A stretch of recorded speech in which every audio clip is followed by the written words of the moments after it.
So for an agreement, what is required? There has to be a valid offer and a valid acceptance.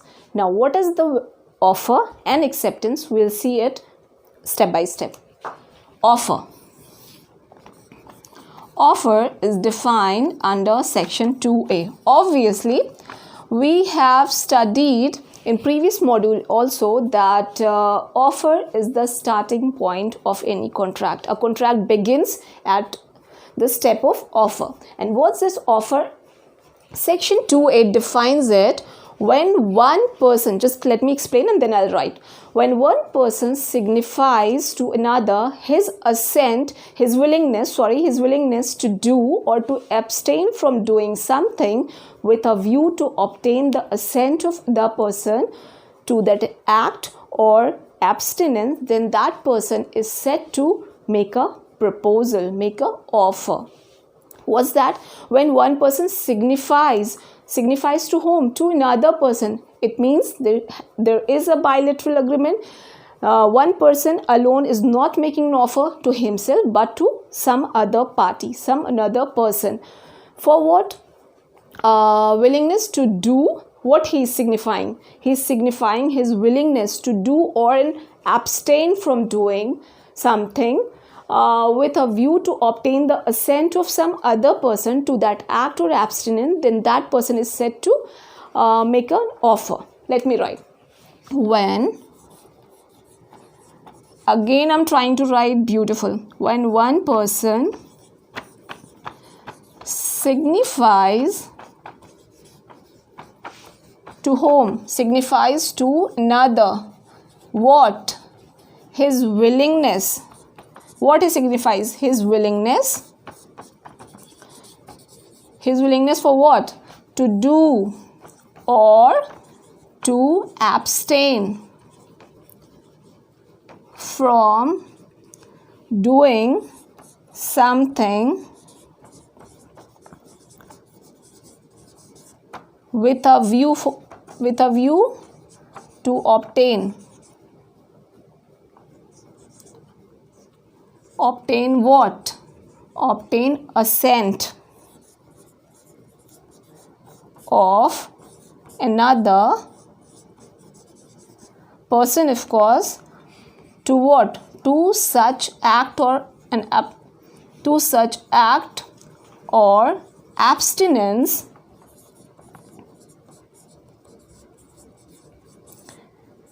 then such person is presumed to make an offer, is said to make an offer.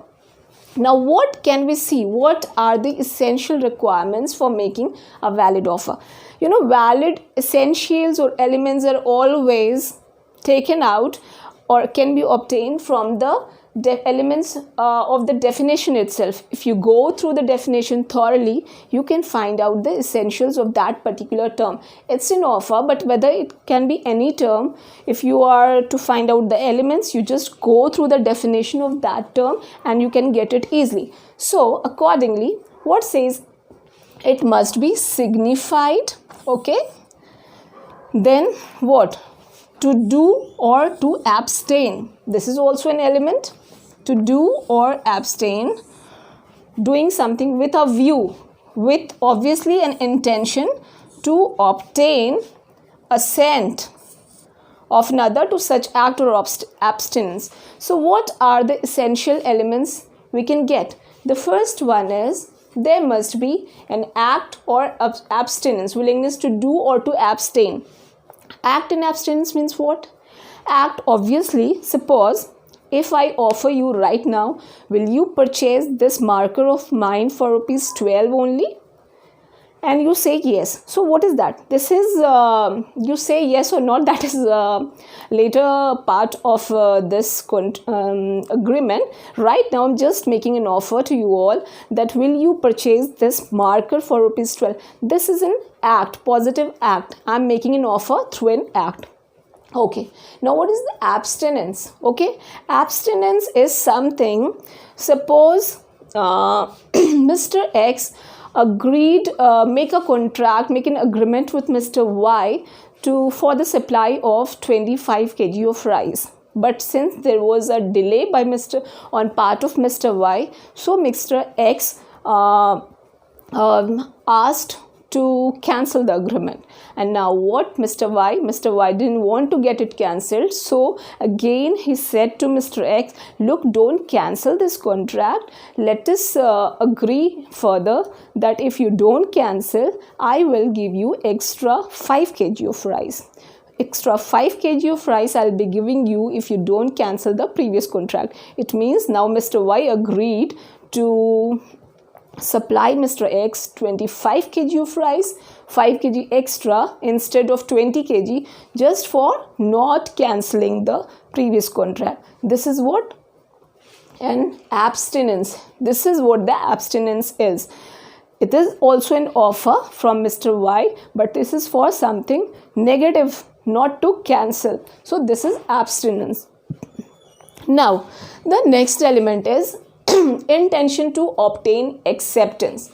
Obviously, the section 2A itself provides for terms signifies, and signifies is what?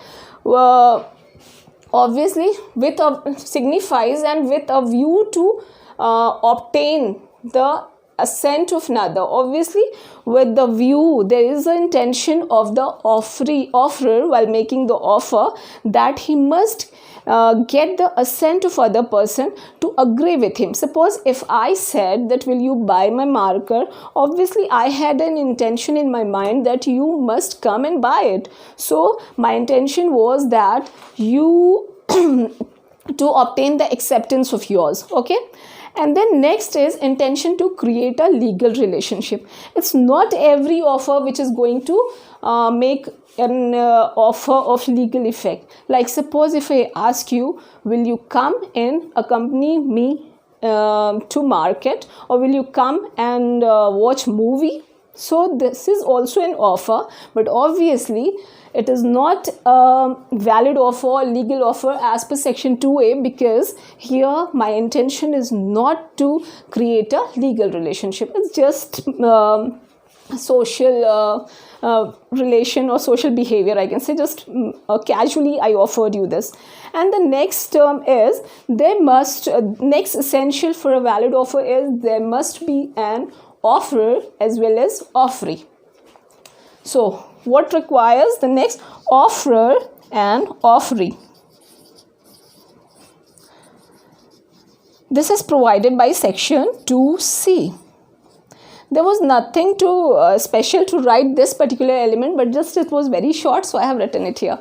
Offerer and offeree. Obviously, the person, like I right now, I'm an offerer, and the person to whom I have made this offer is the offeree. So this is a promiser or promisee, another name for offerer and offeree is, and this is what definition was given in section 2C. Now next element is communication of offer. Communication of offer is must. There cannot be an acceptance in ignorance of an offer. That is obviously, this is a point of acceptance, but this is very correlated to the essentials of offer too. That's why I'm telling it here. For an offer, that must not be something gratuitous. You have to be must aware of the offer made, and there must be not be a voluntary act. There must be an act in response to the offer. Then next comes offer must be certain. Suppose I'm having 2 markers right now.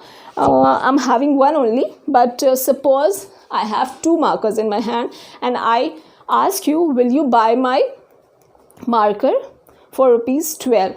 Now you're not sure which marker, which particular marker I'm talking about. So my offer is not certain, so it's not a valid one. Again, if I ask you, will you buy my marker for ₹12 or ₹15? Again, this is not certain on point of price. So again, this is not a valid offer. So guys, these were the essentials of valid offer. Now, next comes about the types of offer. What's that? Types of offer. Essentials we have seen. that there must be intention to create legal relationship, there must be intention to obtain the assent, there must be communication of offer, and the offer must be certain. These all are the essentials of valid offer. And next comes the types of offer. Okay, here we'll discuss types of offer. And now this is very interesting. What is the types of offer? The first one is expressed offer. Expressed offer. Obviously, it can be written or it can be in words or either written. It can be oral or written. Suppose if I offered, that was I offered you. That is obviously an expressed offer. And now next is implied offer. Implied. What is this implied offer? Implied means something which is not spoken, which is not expressed, but even though it can be implied from the conduct of the parties.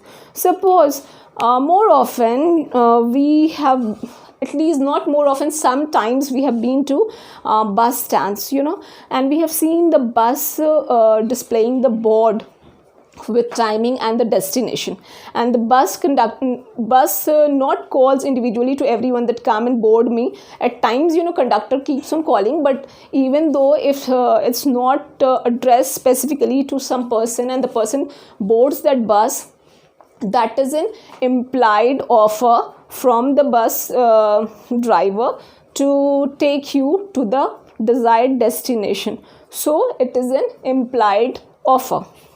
Now next is your counter offer. Counter offer. Now what? Counter offer is something, suppose Miss X goes to a shop of Y and asks Mr. Y that what is the cost of this particular dress. I have tried to make it a dress. What is the cost of this particular dress? And Mr. Y says it is for rupees 1,000. Now Miss X is in habit of bargaining and she says, no, I won't buy this for 1,000. I just want it for, will you give me this dress for rupees 800 only? She says, I will buy it for rupees 800. Miss X says, I will buy it for rupees 800 only. Now, what is this? She is not accepting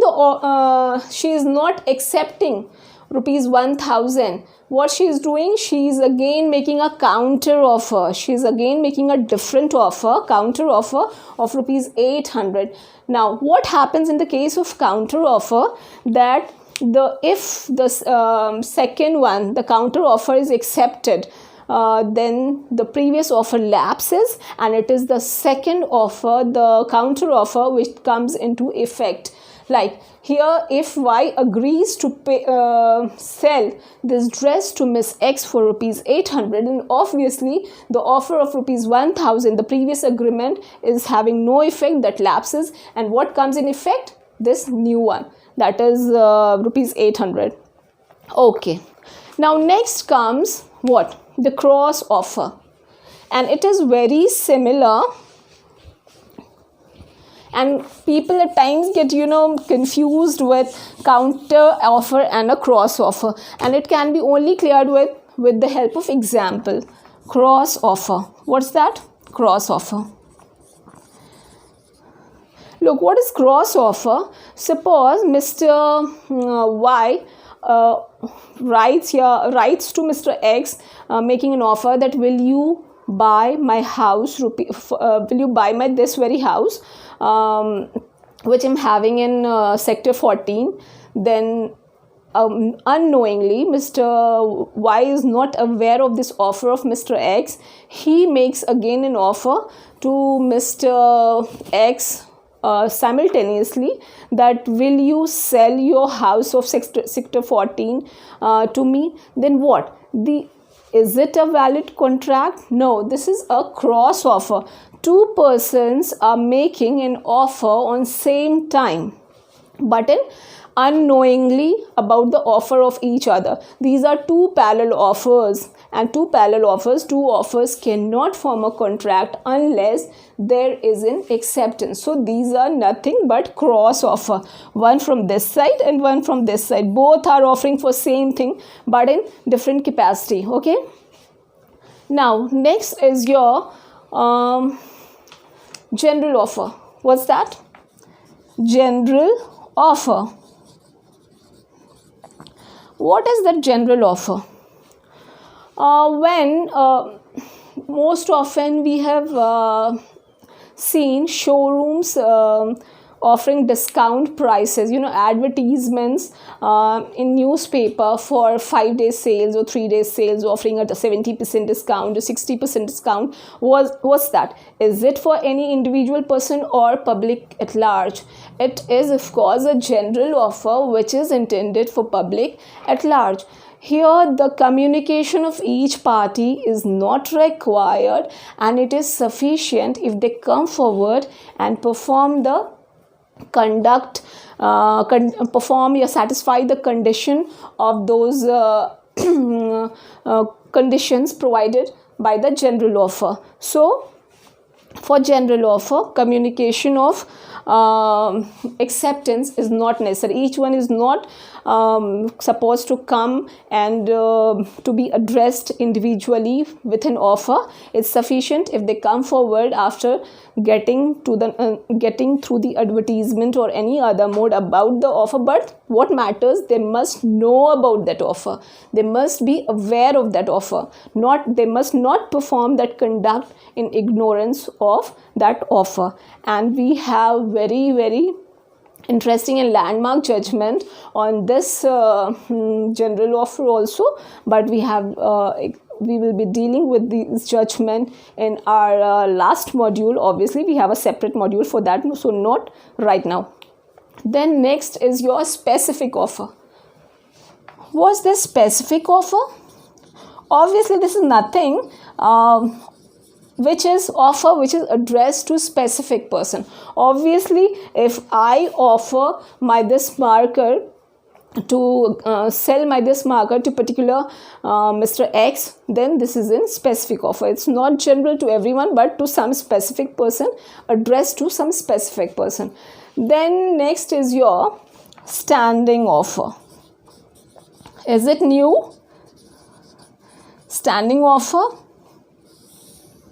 Do you have any idea of standing offer? No, it's not new. It's very common, which we more often, in fact, most of us enter into standing offer. Was that, do we every day book our newspaper or a milkman every day? No. These are the supplies which are fixed, which we book for specified period. These are the offer continuing for a specified period unless we terminate it.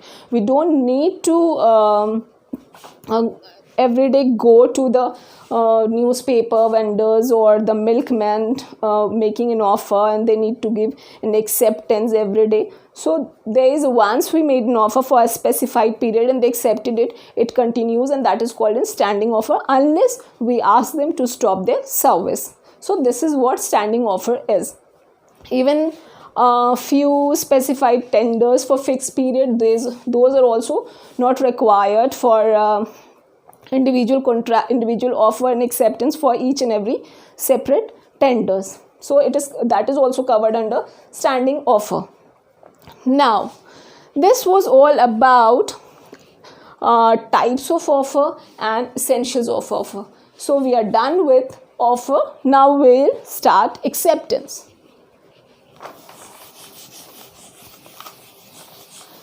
Acceptance. Where it's defined, acceptance is the other side of offer. No agreement can be complete either without offer or without acceptance. Both are the essential elements of a valid contract. Offer we have seen. Now let us discuss acceptance in details. Acceptance we have seen, but this time we are going to discuss it in details. 2b. What it says: when one person, I'm defining acceptance, when one person to whom proposal was made signifies his assent. When one person to whom proposal is made signifies his assent thereto,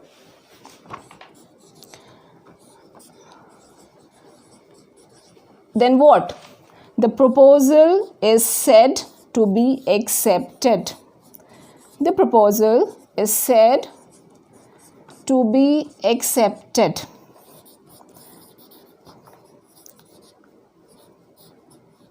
Again, guys, I start writing very clear and beautiful, but at the end, it's like this. I'm sorry for that. So what it says: when one person to whom the offer was made and he signifies his assent thereto, means that particular to that offer he is giving his assent, then that is a proposal is said to be, then at that point the proposal is said to be accepted. So what is proposal? What is acceptance? Acceptance is a key to convert offer into what? Yes, to convert offer into a promise. So, what is the essential of acceptance? Obviously, that is also, we are going to derive it from this definition only. Acceptance, the first one. Acceptance must be to an offer and not a gratuitous act. That means to whom proposal was made. I mean, the making of proposal is must prior to acceptance. You cannot accept what is not proposed. You cannot accept what is not being offered. So, acceptance must be in return of in lieu of the proposal only. Okay, and the next one is acceptance must be absolute and unqualified. What it means? What it says, what it means if I say acceptance must be absolute and unqualified.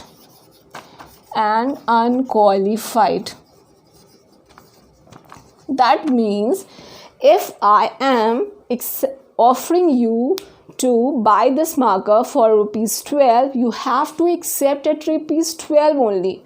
If you accept it, if you offer it to not for rupees 12 but rupees 10 or rupees 9, then this is nothing but a cross offer. Okay, this is nothing but a counter offer. It's a counter offer, and two offers cannot make a promise. To make a promise, one has to be an offer and the other has to be an acceptance on the same sense, on the same price. If you diverge from that offer even a little bit, it can be a counter offer or it can be a cross offer, but not an acceptance. That's a clear rule. Okay, the next essential is communication of acceptance is a must. Communication of acceptance is a must. What's that? Obviously, it provides that whom proposal made signifies his assent. It also provides for signifies. That means it has to be expressed some way. Your acceptance has to be expressed in some way. Mere mental determination, yes, I'm going to accept, yeah, I'm going to buy that very house or this very marker, is not going to give effect of any acceptance. What is required? You must express it. How to express? Obviously, it can be words or it can be written or it can be even implied. Now, how can be it implied? Offer implied, we have seen the standing of bus and displaying a board. Now, how can be implied acceptance. Implied acceptance, we can say that suppose if you I think not many of us, but most of the time, in fact most of us have seen sale by auction in cinema. It's very common, in movies and cinema world, the sale of any property by auction. Now just imagine that situation. What happens when somebody makes a bid and that's a final bid? Then fall of hammer is what? Yes, fall of hammer is an implied acceptance by the auctioneer. What is that? Here auctioneer not necessarily required to say that yes, I accept your offer. Just fall of hammer is enough, and that is an implied acceptance. Okay. Now communication of acceptance is a necessary one, and that's an established rule, but there is an exception to this rule. And what's that? We have just said it a moment before. Obviously, when we were dealing general offer, I have said one statement very specifically, very clearly, that in general offer, communication of acceptance is not necessary. It is enough if the party comes and perform the condition. The conduct of parties is sufficient, and there is no requirement for a clear-cut communication of that acceptance. Okay, so this was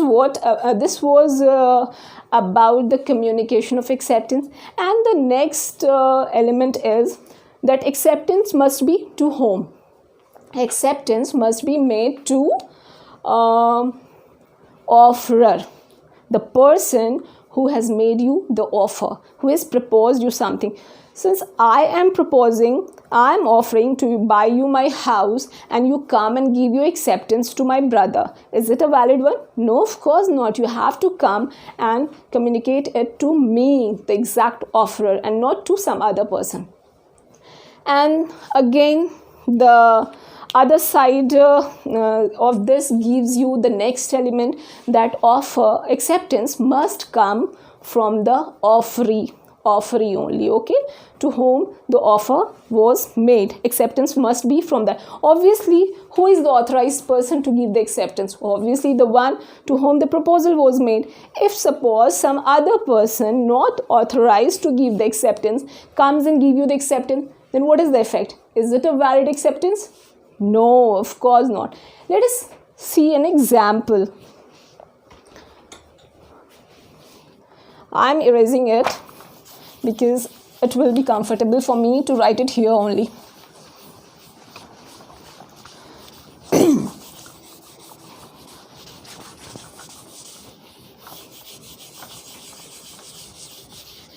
Suppose one Mr. X is a candidate for a government job. Candidate for what? For a government job. And he sat before an interview in front of the panel. Okay, interview was done, everything was done, and Mr. X left the place after submitting his document and after his interview. Now the panel has decided then that yes, Mr. X was a good candidate and we can opt for him, but the decision was kept pending and was not final. Now panel, since it was not final and they didn't communicated it themselves to Mr. X through any mode, it was kept pending. But one Mr. Z, okay, one Mr. Z who is a peon, okay, who is a peon to this office, somehow got to know that Mr. X was a good candidate and panel had decided to opt him for this very post. He communicated this to Mr. X in his personal capacity. Look, Mr. Z was not authorized by panel to inform Mr. X about this very news, but Mr. Z in his personal capacity informed Mr. X that you were selected for post by the panel. Now later on, panel found some defect in the document of Mr. X. While the documents of Mr. X were verified, cross-examined, they found some defect, some error in his document, and so they rejected Mr. X candidature for this post. Now, when Mr. X got to know this, he sued the panel for breach of contract. What was he entitled to sue? Was he entitled to sue Mr. Panel? Did he succeeded? No, of course not. The court said, look, Mr. X, this communication of acceptance was not from the panel. Who is the authorized person to accept here? Obviously the panel, and Mr. Z was nobody to communicate his acceptance, because the offer was not made to Mr. Z, whereas the panel was the required authority. So the offer, communication of acceptance must be from the offeree and offeree only. Okay. Next, the final essential, the last essential element for valid acceptance is the acceptance must be in a prescribed manner. Suppose if a contract provides for any specific mode in which the acceptance is to be done, then that particular mode has to be complied with.